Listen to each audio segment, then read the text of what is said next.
Welcome, ladies and gentlemen, to the latest and greatest episode of Game Rivals. I'm one of your hosts, Maxemillian, and as always, with me is the man with the master plan, the guy who is in zone. It's Sean Templar. How's it going, Sean? I'm good, but those puns keep getting better and better, so please stop. How are you? I'm good. I'm very good, actually. It's been an interesting couple of weeks. Um, for me, at least in terms of gaming news, I know. uh, which we're probably going to be talking a lot about. No, we're actually going to talk about it for 5 minutes, so I'm going to constrain you to it. So you have to pick like the main things, and then after 5 minutes, it's done. No. Okay. All right. Okay. But yeah, there is I'm gonna be straightforward. There's gonna be a lot of Nintendo related news this week. Yeah. So if that is not your jam, just put it on in the background, and you know it'll be fine. If not, I hope you enjoy it anyways. So let's just dive right into it. Starting with the obvious thing that's in the back. What you're seeing here is, well, if you're watching on YouTube, first of all, hi. If you're not, Xenoblade Chronicles 3 had a direct a couple of weeks ago, and it was kind of interesting because people were like really waiting for a direct announcement to come, and then it hit, and then it turns out to be Xenoblade 3, and people were happy but also a bit disappointed because they're like, but is there, does that mean that we're not getting a normal direct or any direct at all besides this? Like whatever. So and I know that Xenoblade 3 is not for everybody because not everybody's into JRPGs, and that's absolutely fine, right? To me, I'm this not was into big. JRPGs. Hello. I know. But have you seen at least the trailer for Xenoblade 3? The previous ones I've seen. This Yeah, one, like, I yeah. tried to watch the direct, but like in the beginning already, it was too long for me. It's like yeah, I was like, never mind, skip. But to be honest, I have considered playing Xenoblade Chronicles, the first one, and then the second one, because I'm like, I'm looking for games. See, the thing I'm running into with my Switch right now is that Mm, um, I'm looking for games to play on my Switch that will really make the Switch shine. Because with a lot of games that I try to play on Switch, I look at it and I'm like, mm, there's a PlayStation equivalent. I'll just play it on PlayStation because I'm also invested yeah. in the trophies and the whole thing. So now I'm like really looking at the Nintendo exclusive games. For example, Breath of the Wild or Link's Did you Awakening. finish Breath of the Wild? No, but I do want to finish it before the second one comes out. But I still have some time for that. But like so You I'm have trying you to. have plenty of time. I have plenty of time. But I'm trying to look at games that make the platform shine, and I believe Hmm. Xenoblades or whatever you pronounce it is probably one of those games. And I know that I'm not a fan of JRPGs, but I'm still willing to give it a chance because it might help me use my Switch more. But who knows? I would. So story wise, they're not connected. So it doesn't matter if you play the first or the second one, or Okay. if you play them in order. So you don't have to worry about that. The second game does have DLC that is a standalone DLC. Mhm. That's a prequel. Okay. So if you want, you can play that separately. It's a shorter campaign. The battle system is way more streamlined and more direct and way more fun, in my Okay. opinion. Luckily, it's not my own opinion. I spoke to other people recently. They're like, "Yeah, like Torn of the Golden Countries battle system is like superior than Xenoblade 2." It's like, okay, good. I'm not insane. Um, so that one is like if you were to start with one, I think I would recommend two over one. Not because one is bad. I'm still playing through it. I'm almost at the end. Um, but one is, you can tell that it was a Wii game. Okay. But they ported it to the Xenoblade 2 engine, so it's really pretty, but the animations are still very Hmm. of the era. Okay. So like like the cutscene, like the regular cutscenes are really nice because they're well animated and stuff like that. but the in-game cutscenes are very basic animations. So when they turn around, it's really literally just like the robotic like Oh, turns and okay. like the robotic like movements and stuff like the pre-canned The animations. Whereas Fallout and like Skyrim. kinda, Okay. yeah, but even less so. Oh. Oh, But oh. the models look great because the models on the Wii version and on the new 3DS version look like PlayStation 2 models. Yeah. Okay. Yeah. So that one at the very least is good for bringing it to the modern age. Okay. If the story interests you, the thing is, I don't know if I think 2 has it as well, but 1 definitely has it. There's a casual mode so that you don't have to worry about like grinding. Yeah, I don't like So grinding. you can just play the game and like do the battles. The battles can like in the later stages still are very engaging, Hmm. and you still have to use strategy, but you don't have to worry about getting wiped out every time. Okay. Yeah, because I don't like. Yeah. That's one So of the reasons why I don't play RPGs or JRPGs in general. Is up with the grinding, but yeah, it's cool that it's not necessarily in there if you don't want it. yeah. I mean, there's a lot of side quests in both games, but again, you can skip them because it's side quests. You can just focus on the main Nice. story, which is really good, especially 2. Like 1 has a really good story, and that's why I'm still playing through it. But 2, like, it's equally good, but the intrigue is slightly better than in 1. Okay. But there, 1 does have some plot twists in there, like that I'm just reached. I'm like, why have I not like continued this before to get to this point? Because it is crazy. Oh my gosh, it is so crazy. Um, but yeah, the direct talks more about the new mechanics in Xenoblade 3, and there is so much new battle mechanics in there. The story is also actually interesting. The story is probably the saddest one of Okay. like all 3, because the first one is about like this never-ending war between um the human like homs and like the mechanical mechons. So like literally man versus machine. Okay. um which is because it's a war, so it's automatically a little bit sad, but um it has lighthearted moments in there. And Xenoblade 2 starts off lighthearted, and then the plot starts and then it gets more serious, and it has some like primo like good scenes and like good story moments in 2. Nice. um the prequel Torn in the Golden Country, really great story. You finally get more information from the characters that were mentioned in the main game, so you finally get to see them, you finally get to experience how these characters are. And then with 3, it's like just instantly sad. It's like, yeah, people only have like 10 years to live, and they're basically fighting a war all the time, and by the time they either die on the battlefield, or when their 10 years is up, they get absorbed into like this godlike figure who's like their leader. And it's like, wow, that's actually kind of flippin' depressing. Kind of is. Yeah. And then they found out like there's more to the whole thing that meets the eye, and that's basically what the story is about, but we'll figure it out when the game comes out. And the battle mechanics, like they added so many new layers. So from what I can tell, the battle mechanics is very similar to Xenoblade 2, where it's still like you have auto attacks, but then you have like the special moves that you can do. But on top of that, you also have special combos that you can do besides that. And there's a fusion.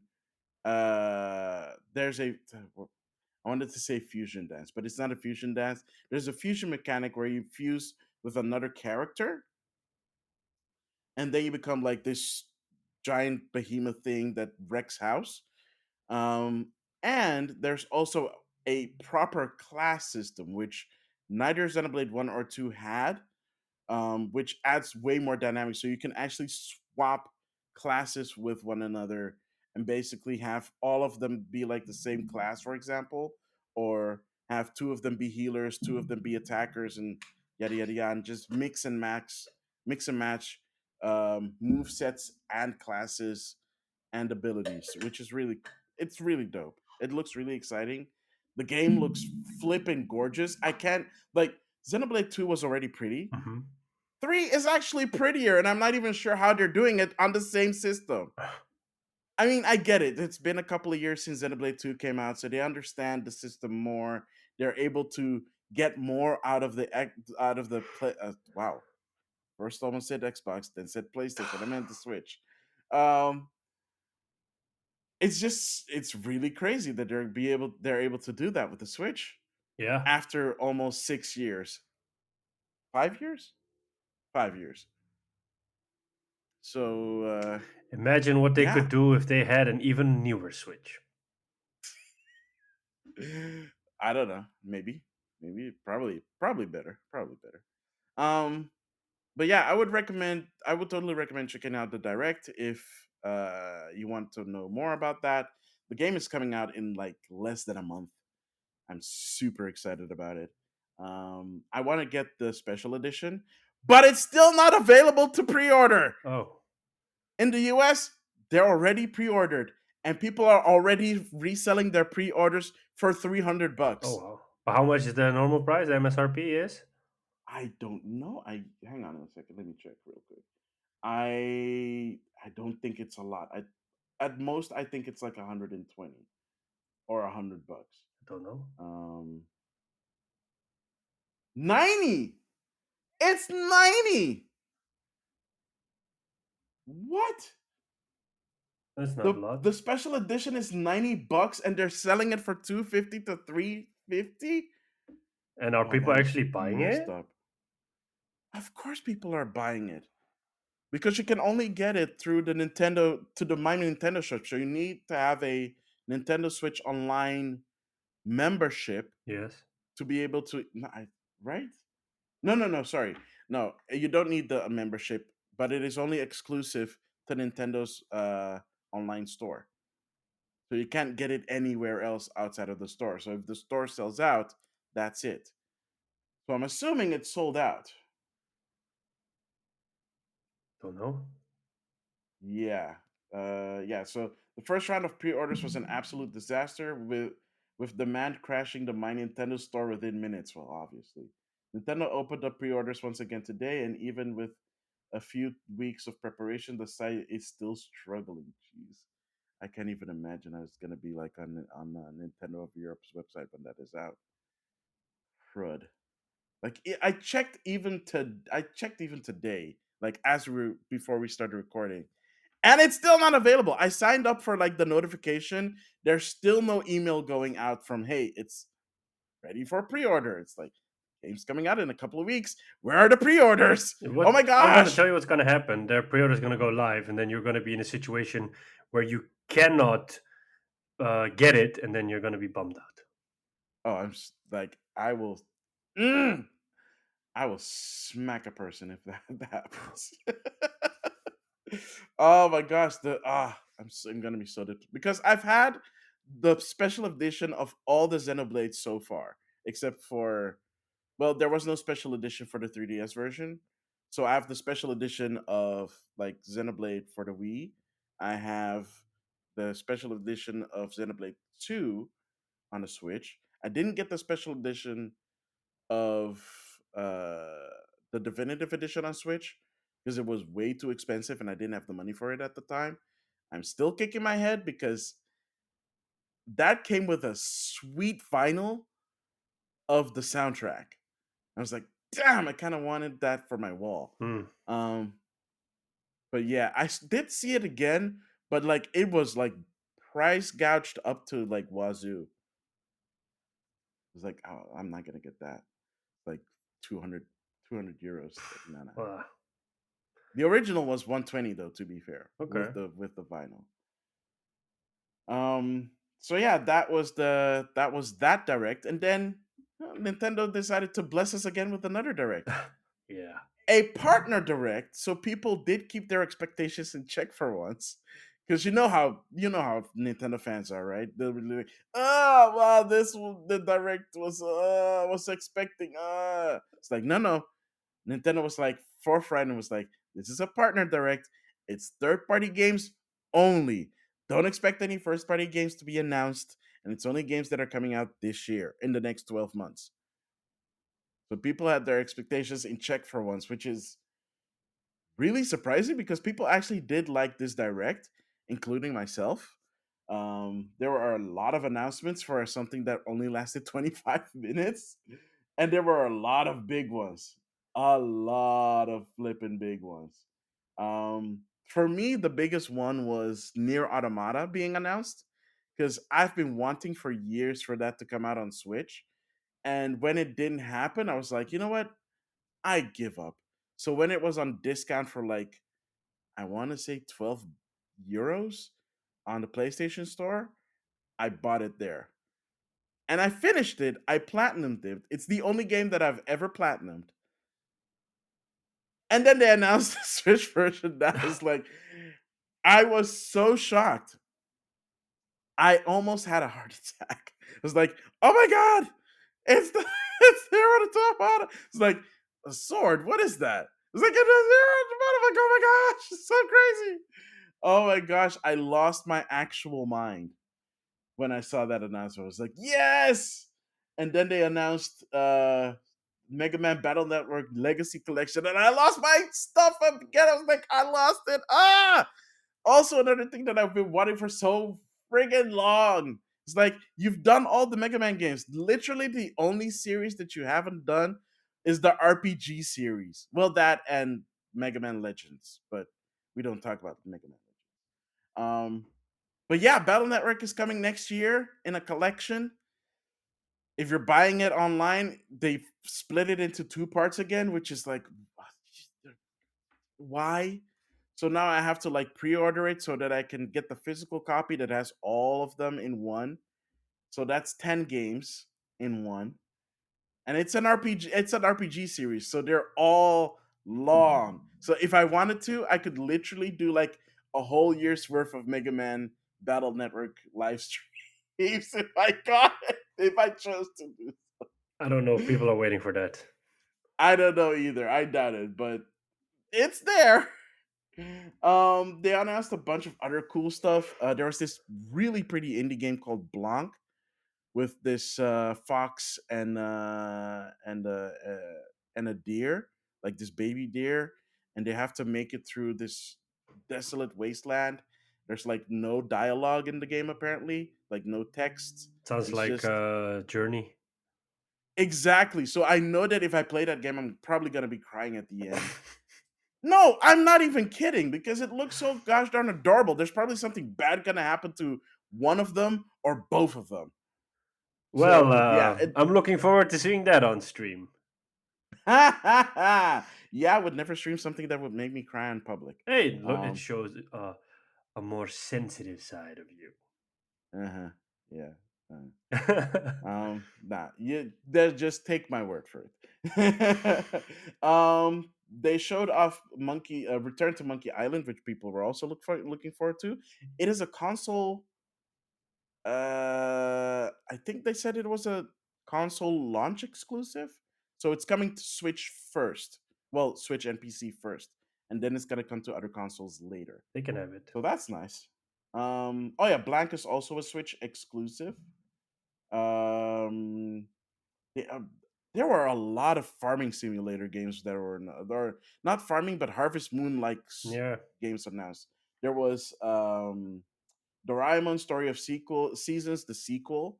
So there's the second game. There was what is that called again? Where is it? Um, Square Enix came up with one. yeah, the Square Enix one that was called Harvest Stella or something. So that's one, and then there was another one that I kind of yeah Harvestella, and then there was another one that was also announced. I forget what it was called. There was this random railroad game called Railgrade, which looked super weird. The funny thing Um, is that if you look at the Summer Games Fest opening, the yeah, overall theme there was horror games, and yeah, now if you look at the Nintendo Direct, the overall theme is farming or Stardew Valley like kind of yeah, games. like games Yeah, it's so exactly. opposite. It's like other Like ends of so the weird. spectrum. They Yeah, like they both had weird themes. yeah. Oh, Portal is out on Switch, both one and two, I saw which that, is weird because I would have sworn this would have been out years ago, but had it not but been they announced decided in to the bring it previous out in direct? 22. No, this was like a surprise announcement and a shadow drop. So they dropped it right after the I direct. thought it already got announced that it was coming in the previous direct because I wasn't surprised Portal was coming to the direct to the Switch. I was like, oh, it's finally out because in my mind I already knew it was coming to the Switch. I just didn't I'm think. pretty I'm pretty sure it was a surprise announcement. Sure, because I think it got announced like 2 directs ago or something. I don't know. We might have to look it up. The other exciting RPG that they announced, Life Alive, coming out a week before Xenoblade 3 of all things. So, great timing, Square Enix. But they did release a demo that transfers the save file to the main game. So you basically get to do the first 3 chapters of the game in the demo, and then the save file transfers. I haven't played the demo yet. I'm still contemplating on whether I should stream it or not, because I do want people to get this game, because this is the first time it's ever been localized ever, because it was a Super Famicom game, never came out in the West.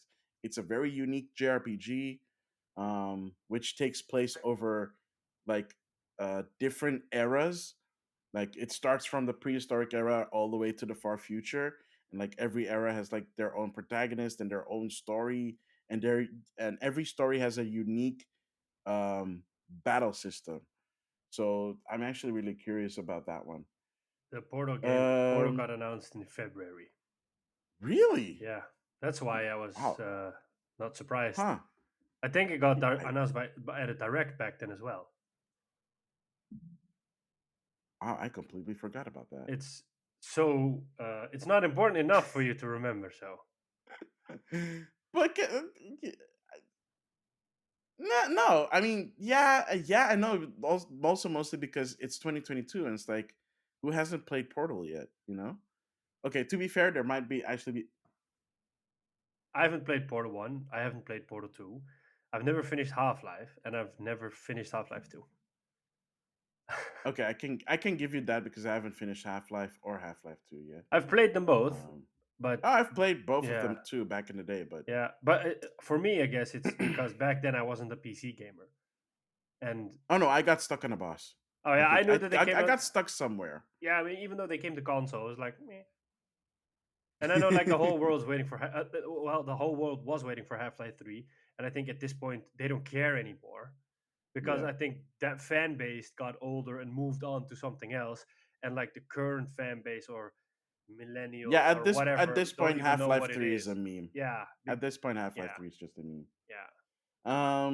Oh yeah, they did talk about did show a new trailer for Sunbreak, but Sunbreak is out already for Monster Hunter. Yeah. It is so freaking good. You Oh my played it already, right? gosh. Yes, Yeah, yes. I'm gonna talk more about it in what we've been playing, but it is so good. nice. And lastly, and probably the most importantly, and unfortunately, it got spoiled for me because the way they dropped this direct is they've never done this before. They just dropped the whole file, and for some stupid reason, as soon as that dropped, Atlas decided to drop the trailer for Persona 5, 4, and 3. Oh, So when I refreshed my subscription feed on YouTube, that showed up and was like, well, great. That got spoiled. So I when I saw it, I was happy, but it was already spoiled for me, so it wasn't a surprise anymore. yeah. But yeah, but I did do a live react to the rest of the direct. So 99.9% of the direct is my genuine like reactions, except for the last announcements where it's like, well, I'm happy it's Are here. you gonna get it? Oh, absolutely. Okay. I know that I already have it on PlayStation and I'm pretty far, Yeah. but I am gonna get it again, and I'm probably gonna finish it on Switch because it is way more convenient to play a JRPG that long Mm-hmm. on something that I can just pick up and play. Okay. On PlayStation, I can't really pick up and play. I have to boot up the PlayStation. Takes a while. Then I get into the game. and then I can play again. You make it sound like it's one of those old Windows PCs that when you turn it on, you go grab coffee, you come back in 30 minutes, and then you get to play. Let's not exaggerate, okay? I mean, the PS4 is old. That's not that old. Oh, to be fair though, I do sometimes like boot up my PlayStation, get dinner, and then you know. But it doesn't take that long to boot up. That's just because you just found something else to do in the meanwhile. um, yeah. I mean, I guess. Yeah, yeah. But yeah, there are a bunch of other announcements made in the direct, which are really cool. I recommend looking up the direct or looking up my reaction video. Shameless plug there. Shameless plug. Hashtag shameless plug. Um, but yeah, it was a really good. It was actually a really good partner direct for once. Usually, the partner directs are not the strongest directs, so this one actually had some good stuff. Some surprises in there, really nice ones. There was a lot for a lot of people. Maybe not for everybody, but a lot for a lot of people. Um, Oh, one thing that, oh, I almost forgot. One thing that they also showed off was Mario and Rabbids Sparks of Hope, Oh, that's true. which the day after had its own presentation, which showed off a lot more of the game, the new battle mechanic, which looks really nice. It's not grid based anymore, so it's less XCOM than the first game, because the first game was very it mimicked a lot of XCOM 2 stuff. This one less so. It's still very tactical in how you play it, but you have way more freedom Hmm. in how you play the game, which is nice. The game looks really pretty. Of course, they had the head of Ubisoft Eve Gimo. Milan. Oh, No, Milan. The David Soliani. Of course, this is the dude that basically heads the team. It's the dude that was crying on when they first showed off the first game when Miyamoto was like, "Did you not see that? no. That was at E3 like a couple of years ago, like 3-4 years ago." Maybe I just blurred out because, it's probably, when it's Nintendo related, I'm like, blurred out. Uh huh. Mm, sure. Anyway, the showcase showed off a lot of stuff. Bowser's now a part of the team. They showed off Rabbit Rosalina and like a new character called Edge. Looks cool. I still haven't beat the first game, so might do that. Might finish that game before it comes out because the second one comes out October 20th. Um, so yeah, that was pretty good. Nice. That's pretty much all the Nintendo related stuff that was announced that I could think of. I'm sure there's stuff that I missed. Um, but what wasn't missed was an announcement by Sony, not PlayStation specifically, but Yeah, Sony, that was weird. that announced a bunch of gaming peripherals Yeah. for their new label In Zone. Yep. So there's two gaming monitors And 3 headsets. and three headsets, Yeah. And it's but catered. it's not PlayStation branded. Nope. But if you look at like the headsets specifically, they do look very PlayStation 5. I think it's just like a common design language that they're using because, as well as the stand for the monitor, it looks like PS5 because it has like the dual tone, the Oh, I black and the haven't seen the white. monitors yet. Yeah, so the stand for the monitor, it's like the middle part of the stand basically looks like a Mm, very slim PlayStation because it's like white plastic on the outside, black plastic in the middle. So it's probably like a common design language. Um, mm, Before people go all sorts of crazy, let me put it this way: if you're a mm, PC gamer, you will understand the pricing of these monitors. If you're a mhm, console gamer, you won't because basically you don't understand how pricing works because they announced a 27-inch monitor which has 4K, 144 hertz. It uses an IPS mm. panel and uses 96 local dimming areas. But so that's display technology. It is certified for HDR 600. So all in all, it's a pretty good display for gaming. Um, Oh, I don't doubt that. yeah, but it has HDMI 2.1 two ports. It has DisplayPort. It has a built-in USB hub because it also has a KVM switch built into the screen. So Ooh. like it in here it retails for 1,100 euros, and people would say, "Whoa, but that's a crazy amount of money Is for that the the monitor, 1080p one or the 4K the one? 4K one." I don't know Oh. how much the 1080p one is. The 1080p one is 240 hertz, so that's specifically aimed at FPS players on PC because on console you can't do it. Mhm. The 4K one also supports G-Sync and also VRR. So it's like if you're looking for a monitor, it is probably one of the best monitors for your PlayStation. And yes, it costs 1,100 euros, but that's Does it have basically, built-in speakers? yeah, as well. Oh, Yeah, cool. and Awesome. like a little RGB strip on the back. But Because of course it does. of course. But like before, people say like, "Oh, that's crazy amount of money for a screen." It is basically a normal price for a screen that's with those specs. Because if you look at similar displays with the Hmm. same amount of specs, it's either the Hmm. same price or it's higher. So Mm. just because people are poor bastards or students or whatever bullshit arguments they always bring up, because students aren't poor, they just choose to deal with their money poorly. That's my argument, and I'll probably get like a whole bitching about it. But I've been a student. If you manage your money, you can do whatever you want. But if you choose to piss your money away on drinks or whatever, yeah, then you'll be a poor student and live on ramen and bread and whatever. But anyways, that's a conversation for a different time. It Smiling and nodding, just the smiling and price nodding. is not crazy for the stuff you're getting. Yes, ideally you would want it to be cheaper, but this display is not aimed at a low end segment. This is aimed at the high PC gaming segment. And yes, at the same time, it's a good monitor for your PS5. You have to see it as an investment. You buy it once and you use it for years. So for Mm. those people that were expecting a 300 or a 400 euro monitor, you can't have that with the technology they put into it. So a lot of people were like, "Oh, this is crazy expensive." Like, it's not crazy expensive.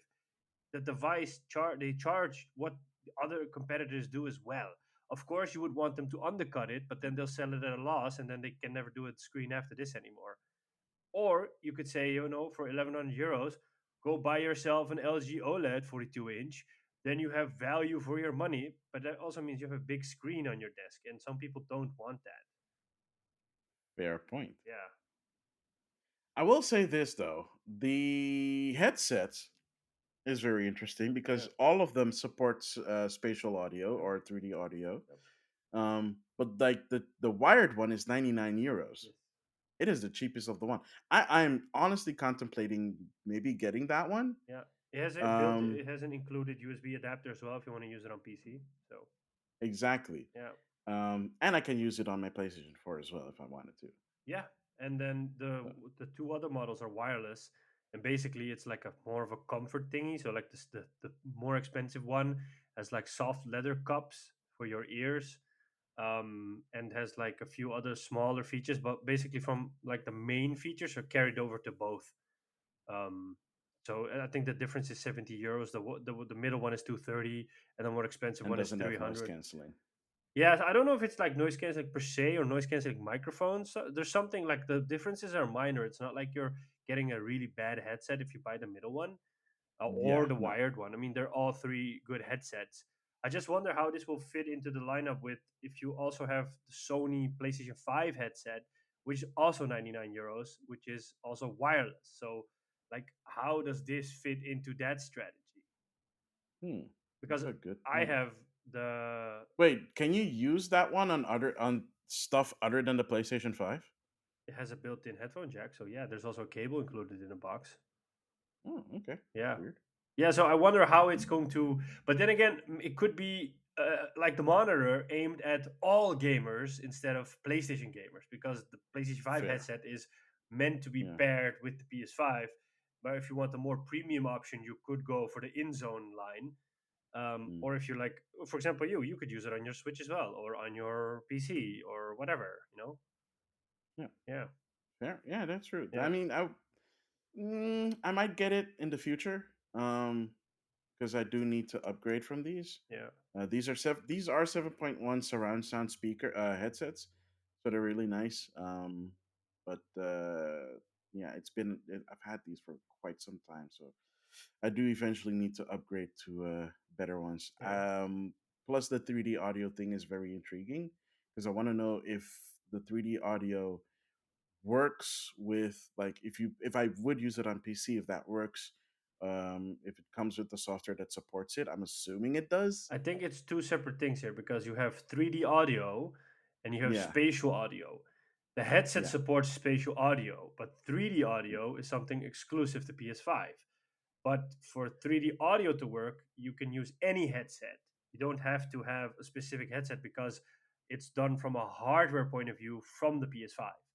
But spatial audio Okay. is something different because I mean, I know that other manufacturers also have spatial audio in their headset and their devices. But 3D Yeah. audio is like hardware based off of a PS5, but it works with all Mm. headsets. That's why it's funny. Okay. Like a lot of people went and bought the PlayStation 5 headset, and they were like, "Oh, I get to experience 3D audio." And then I would tell them, if you had a normal headset, you could already experience 3D audio because your headset supports it. And they were like, "So I spent $100 for nothing?" It's like, I guess you should have read the man. You should have read the fine print. Yeah. Oh, jeez. Mind you, these were Oh, influencers that did it. So I would of expect course. them to know the most, but I expect too much. Oh well. I guess that's it. Unless you have any other news that. No. Oh, there is one more thing that I did want to announce, and it's a small thing, and I know that again you don't really care. I do. Sega finally announced that Fantasy Star Online 2 is coming to PlayStation 4 in the West this summer. Yay. And it's free to play. It's a free to play one, so that makes me super duper happy. It's coming out August 31st. So yeah, I'm gonna have to buy a new hard drive for my PlayStation just for Or you could just that. remove Wait, games. yeah, no, because I still have games that I need to finish. There are Elden Ring. so many games you I'm still playing Elden Ring, by the way. need to So, finish. Okay. but I'll be talking about that later. Um, all right, yeah, that's it. Finally coming to PlayStation makes me happy because that means I can finally play the game because I don't have a PC that can play the game, and I don't have an Xbox to play the game. So, Maybe you yeah, should get a Series S. I saw one for 225 the other day. mm, that has been very tempting lately. Like, just get a Series X, S, not an X. I saw the Um, Series X again in stock for hours the other day. I was like, really? oh, this is so funny. Yeah. Nobody Oh wants my it. goodness gracious! Yeah. Oh dang! Why are you so I'm just being That's honest. so mean. Oh, that's still so. Like When you say it, it sounds mean. when I say a lot of things, it sounds mean. It's just a matter of interpretation. Mm, all right. Anyway, we'll be right back uh, with what we've been playing. So stick around.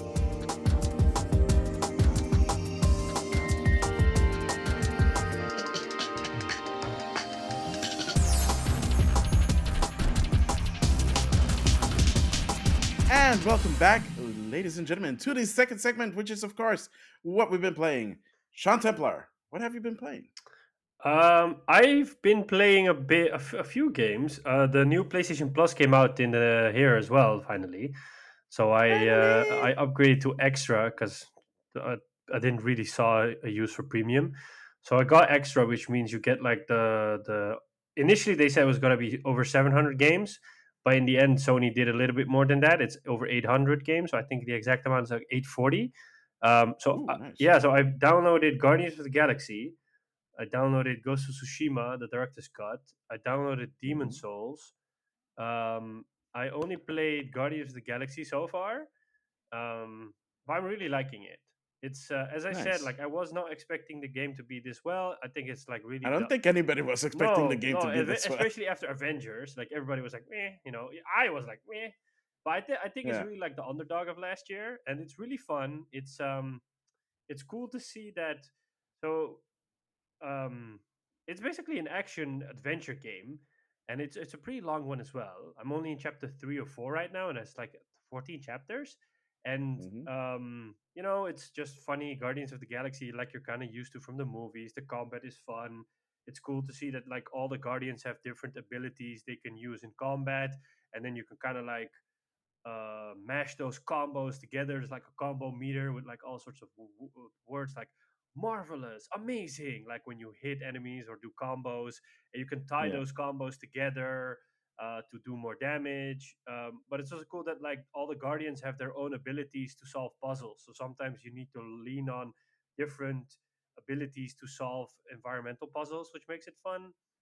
There's also a bit of like some kind of dialogue option. So sometimes your team is just talking, and you can choose to respond in certain ways, and they will remember certain replies. So there's one part where Yeah.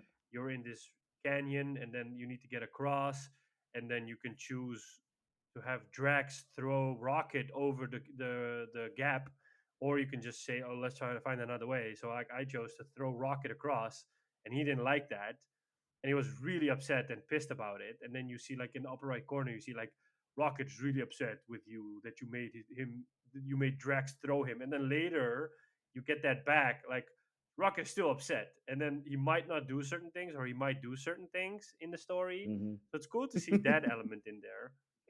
Yeah, I would definitely recommend it, especially if you're a PlayStation gamer. Then you can just get PlayStation Extra, and it's in there included, so you don't have to buy the full game for 60 or 80 bucks. Um, so I've been playing a little bit of that, and then Hmm. I've still been playing a little bit of Battlefield. Um, After the last few patches, the game's really getting good. There's no more really annoying issues. It feels like they fixed most stuff. It's just that the game really needs a lot of content right now. First season started. I got the battle pass. I'm just trying to get through the tiers, and you get like fun unlocks like new weapons or helicopters or skins or whatnots. There's also a new specialist. There's a new map. As I said last time, it's called Exposure. Um, the only thing that I'm experiencing right now is that like because they fixed a lot of stuff, they also fixed the issue in Portal, because in Portal you couldn't get like XP because people would just set up XP farms with bots, and then they decided to of course take away that option so that you could not, there was no real fun in playing Portal because you know you want to get XP, and now they fixed that in a way. So Hmm. there are some hardcore servers now because I personally play Call of Duty in hardcore as well. So like more than extra damage, no HUD, so it makes it a bit more realistic. So there are like a couple of servers that have hardcore options, but those servers are only really full at certain times of the day, so you can't play it throughout the whole day. More usually like in the evening that those servers are pretty full because unfortunately the player base for Battlefield, of course, has shrunken a lot. And I really No hope, kidding. yeah, like it's a bummer because now it's really in a place where it's just fun. So I really hope that players come back to the game because it definitely deserves a second chance. So like if I'm not playing hardcore, I'm just playing the normal multiplayer. Um, but yeah, I mean like when hardcore, it's just so much more nicer because then like in 2 3 hits somebody dies, and the same goes for you. Whereas when Mm. you're playing normally, it feels like you have to sometimes unload a whole magazine because you also miss a few shots and stuff like that. So it just makes the combat a bit more snappier when you have hardcore enabled.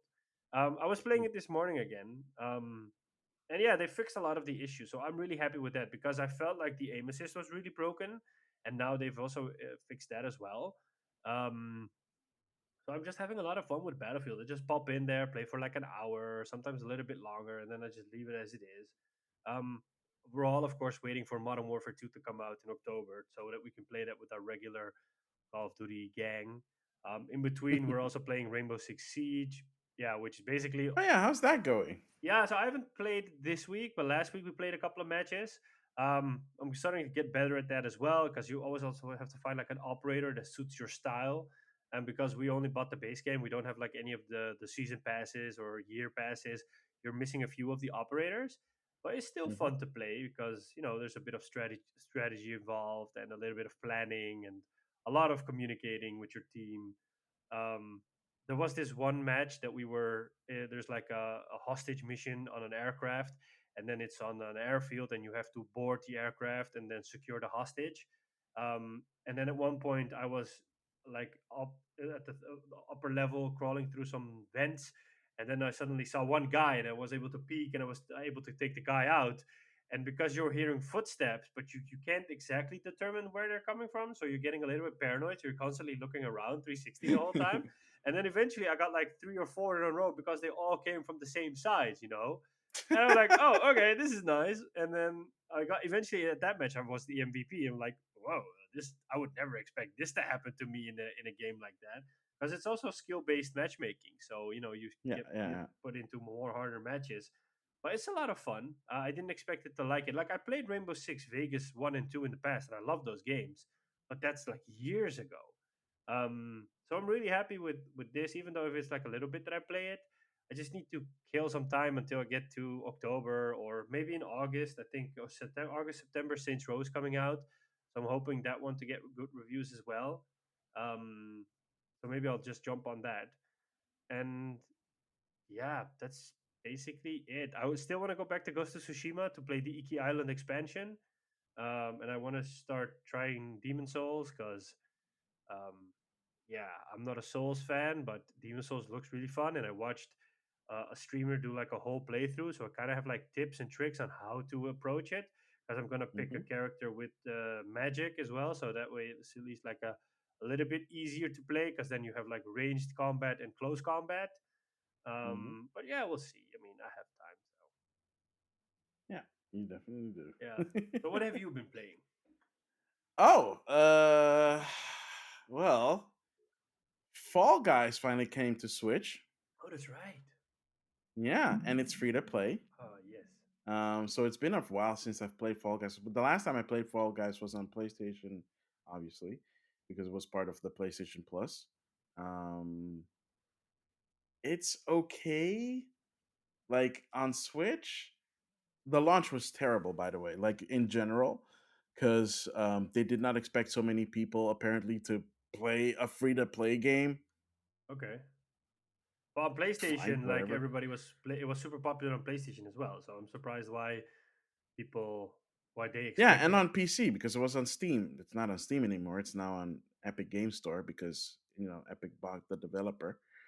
Um, so yeah, like I tried to like the day that I think the day or the day and a half when it came out on Switch, I played with a friend of mine in Japan. Oh, nice. That took forever to finally get to connect because every time when I sent her an invite, she couldn't accept it. Like she'd get it and then it would not let her connect. Okay. So she had to send me an invite, and that for some reason worked. Um, and then we played 1v1s, so like basically every man for themselves. Hmm. And it was like, you know what, let's do some team play. So it's like two players. Like how you can play solo or like duos or quartets in Fortnite. Same thing in Fall Guys. So we played duos for a while, for like a very short while. We did like 2 3 matches, and then the whole game just crashed, and I had to boot up the game again, and Okay. she had to boot up the game again, and then we tried to do duels again. Nobody. Like you'd see like the player count, and then the player count would start to drop before the game even starts. And Okay. the game needs a minimum of 40 players for it to start the game. So we couldn't do that anymore. We switched back to solo, and then we were able to do a couple of more matches. She actually did win once. She Oh, got that's the nice. crown, Oh, cool. which is nice because it was her first time playing Fall Guys. She never played Fall Guys before because she doesn't have a PlayStation 4. She only has the Switch. Ah, Um, I never won a so crown this was though. her. So she played Fall Guys for the first time, and she got a crown. So it's like, yay, good for you. I Nice. was so happy for her. It's like, get it, yeah! She was like, oh my god, there's just two more people. It's like just you and this guy, and then the dude fell into the goop, and was like, yeah, she got It it. can be pretty It can be intense. really intense. Yeah. I almost got the crown too, and I just messed up at the last moment. It was just me and like two other guys. Oh man. It's like, and I got sick, and I'm like, that's disappointing. Yeah. When you're so close that you could taste it. So I played some Fall Guys. That was fun. It doesn't really run that great on Switch. Like your character runs fine, but every other character runs at 5 frames per second. Oh, I wouldn't expect that because the game doesn't look that taxing. You would think that, but Yeah. And the funny thing is, it runs on 30 frames on Switch, Yeah. and it's crossplay. Wow. Yeah. But it almost sounds like if you're playing on console, on console, you might actually have an advantage. Wow. How so? Maybe Because you have a performance. Yeah, controller? maybe a performance advantage. I mean, yeah, if you're playing on PlayStation or Xbox, sure, because that one runs at 60. Yeah. Yeah. So I guess if you're running, but I think I think it's negligible because of the way the games are. It's pretty negligible because it's basically a race to the finish most of the time. The other times it's basically like hold on for 5 minutes till the timer runs out or stuff like that. But most of the time it's like a race, or an endurance race, stuff like that. So I think it's not even that bad that it's like 30 frames versus 60. It runs, it's fine. It's just like the first couple of days were super weird. They fixed it by adding more servers, so Hmm. it should be running a lot better on all platforms. But damn, matchmade like the first day matchmaking was bad. I've had that on PlayStation with certain games as well. So Mm. So I played that. Obviously, I was playing some Xenoblade Definitive Edition because I want to finish that game before um, Xenoblade 3 comes out.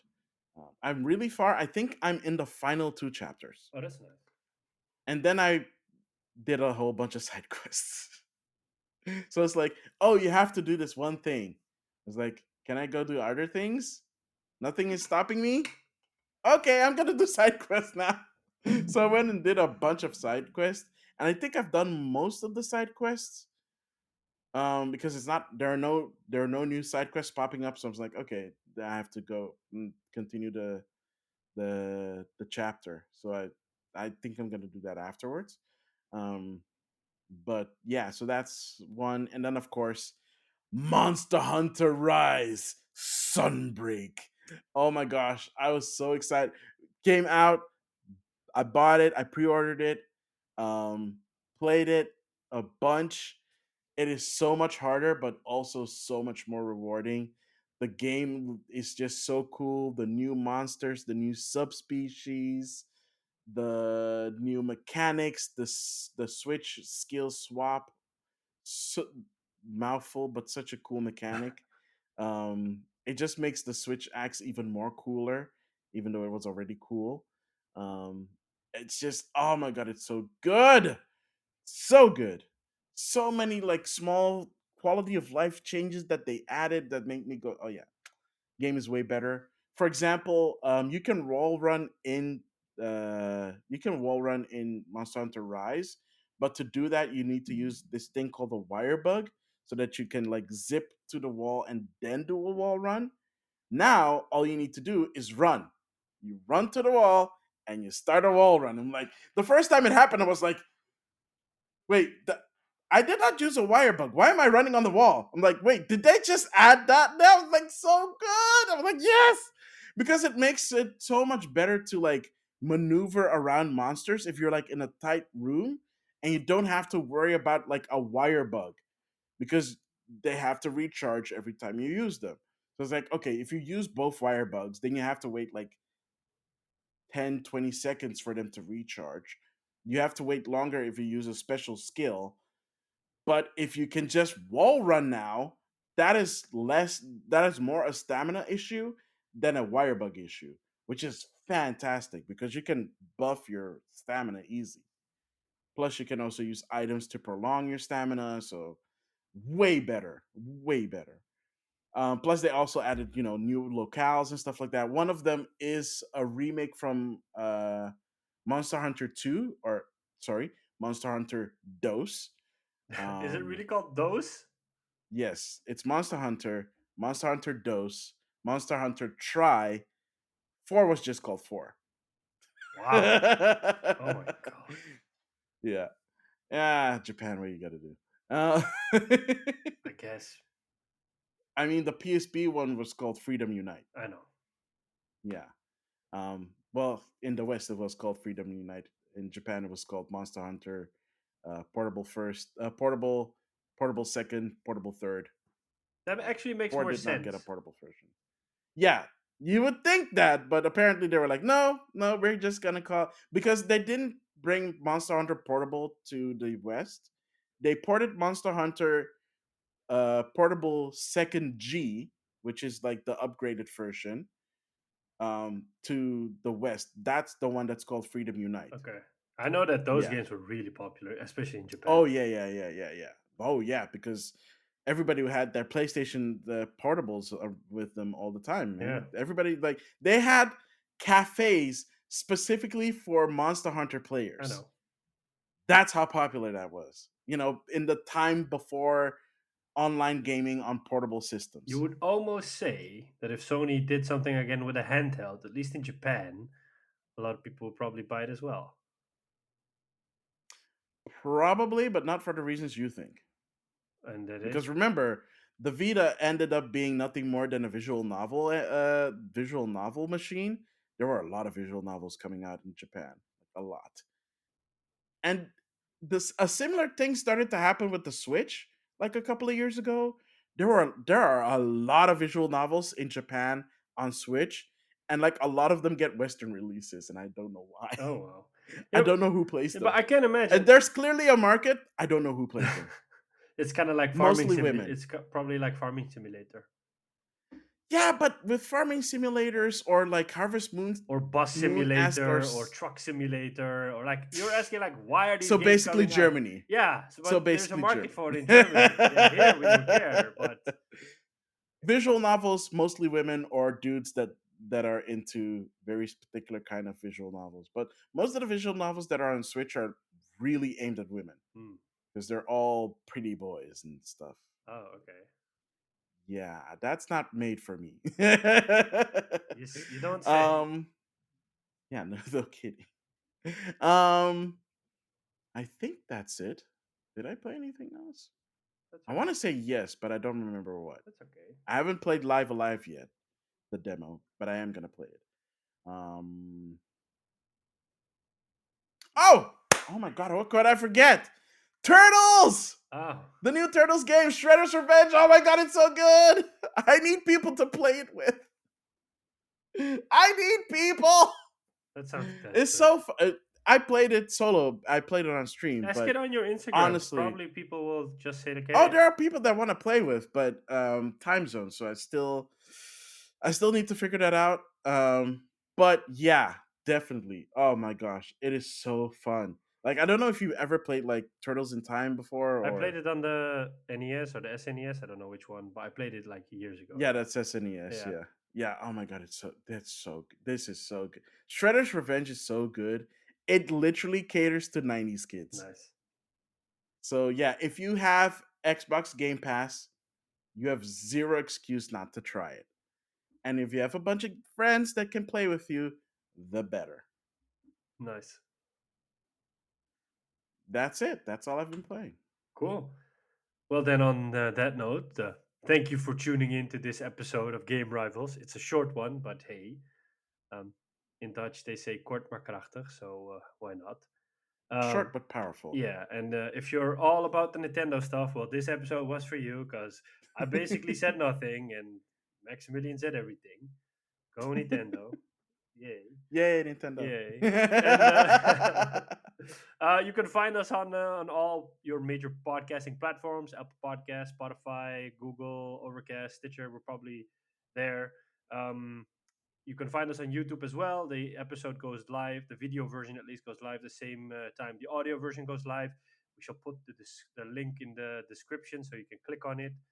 You can find us on Twitter, game underscore rivals underscore, and you can find Maximilian there as well, at Maximilian.